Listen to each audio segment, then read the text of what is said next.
Hello students, अस्सलाम वालेकुम। उम्मीद है आप सब खैरियत से होंगे। आज की एक्सरसाइज प्रेपोजिशंस के हवाले से है। टोटल 15 जुमले हैं, उसमें हर जुमले के आगे दो ऑप्शन दिए गए हैं प्रेपोजिशन के। तो हमने इन दोनों में से सही प्रेपोजिशन है उसका इस्तेमाल हमने सीखना है। साथ साथ मैं आपको एक्सप्लेन भी करता जाऊंगा कि क्यों हम ये प्रेपोजिशन इस्तेमाल कर रहे हैं। ठीक है, पहले जुमले से शुरू करते हैं। The shop does not have the toys I was looking up या for। तो यहाँ पे आएगा for। इसकी रीज़न क्या है? किसी चीज़ की तलाश में होना look for होता है, तो यहाँ पे looking for आएगा। यानी this shop does not have the toys I was looking for। जिन खिलौनों की तलाश में मैं हूँ, इस दुकान में वो खिलौने नहीं हैं। तो लुक अप होता है ऊपर की तरफ देखना। दूसरा जुमला है the teacher divided the sweets dash all the children. यहाँ पे दो ऑप्शंस हैं जी प्रेपोजिशन की, बिटवीन और अमंग। बिटवीन इस्तेमाल करते हैं जब हम बिटवीन दो के लिए इस्तेमाल करते हैं, और अमंग दो से ज़्यादा के लिए। जब दो से ज़्यादा लोग हों फिर हम अमंग इस्तेमाल करते हैं, जब दो लोग हों तो फिर हम बिटवीन का इस्तेमाल करते हैं। इनका उर्दू दोनों का मतलब है दरमियान। The teacher divided the sweets dash all the children. अब यहाँ पे तमाम बच्चों की बात हो रही है कि टीचर बच्चों में स्वीट्स तकसीम करे, तो यहाँ पे आएगा अमंग। अमंग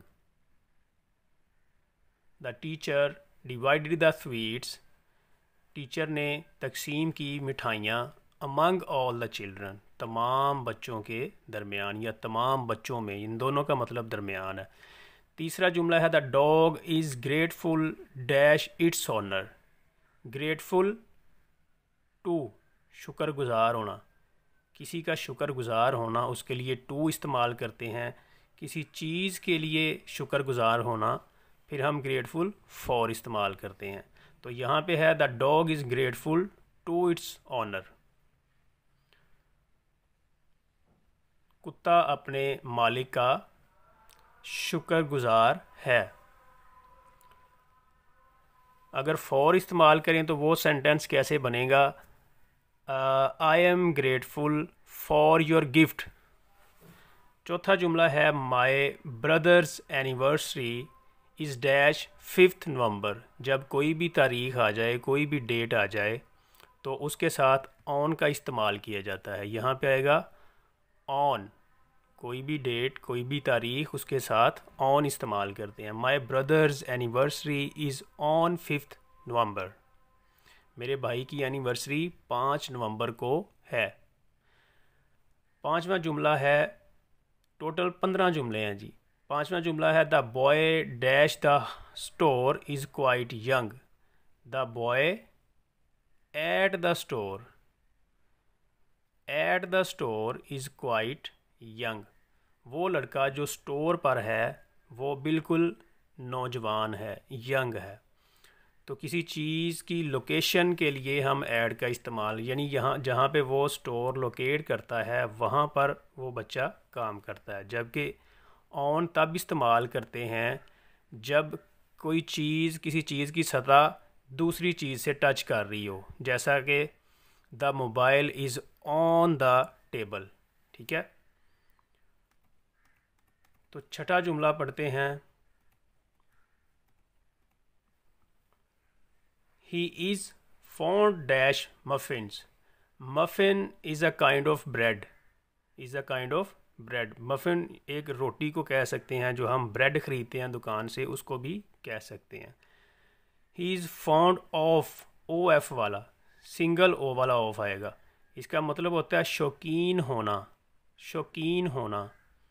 और इस मतलब का ऑफ का मतलब होता है अलग कर देना, अलग हो जाना, ओ डबल एफ का। ठीक है, तो आएगा यहाँ पे he is found of muffins. वो मफिन्स का, ब्रेड का शौकीन है, यानी उसे पसंद है। सातवां जुमला है the dog jumped dash the sofa. On या इन, तो यहाँ पे आएगा ऑन। कुत्ते ने सोफे पर जंप लगाया, यानी कुत्ता जो है सोफे के साथ टच कर रहा है, उन दोनों की जो फिज़ीक है वो मिल रही है एक दूसरे के साथ, तो यहाँ पे ऑन आएगा। ठीक है जी। आठवां जुमला है the police officer is dash the station, is dash the station, at या ऑन, यहाँ पर एट इस्तेमाल करेंगे। ठीक है, यानी कोई लोकेशन है, लोकेशन के लिए हम ऐड का इस्तेमाल करते हैं। ऑन का मैंने आपको बता दिया कि दो चीज़ें जब वो आपस में टच कर रही हों तो फिर हम उनको उनके साथ ऑन का इस्तेमाल करते हैं। तो police officer is at the station, police officer station पर है, तो ये कोई जगह है, लोकेशन है, वहाँ पे हम फिर ऐड का इस्तेमाल करेंगे। नौवां जुमला है I know Jack dash he was a little boy, I know Jack dash he was a little boy. अब यहाँ पे फॉर और सिंस में से कौन सा ठीक है वो हमने देखना है। तो यहाँ पे आएगा सिंस, इसलिए सिंस आएगा कि मैं तब से जैक को जानता हूँ जब वो अभी छोटा बच्चा था। ठीक है, यानी स्टार्टिंग पॉइंट ऑफ टाइम का हमें इसमें पता है। 10वां जुमला है Ali's house is dash mine, Ali का घर मुझसे अगला है, तो यहाँ पे नेक्स्ट टू लगाएंगे आफ्टर की बजाय, आफ्टर का मतलब है बाद में। 11वां जुमला है जी the opponents sat, second form लगी है, dash to each other, the opponents जो मुखालफ हैं वो बैठे हुए हैं एक दूसरे के ऑपोजिट, तो यहाँ पे ऑपोजिट आएगा। बिहाइंड होता है पीछे, यहाँ पे ऑपोजिट लफ्ज़ ठीक है, ऑपोजिट लगाएंगे।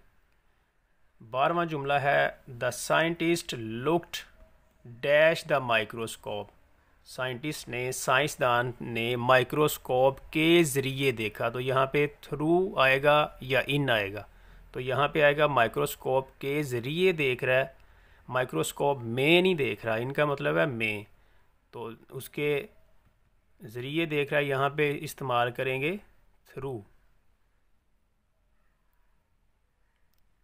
माइक्रोस्कोप के ज़रिए देख रहा है, माइक्रोस्कोप में नहीं देख रहा, इसलिए यहाँ पे थ्रू आएगा।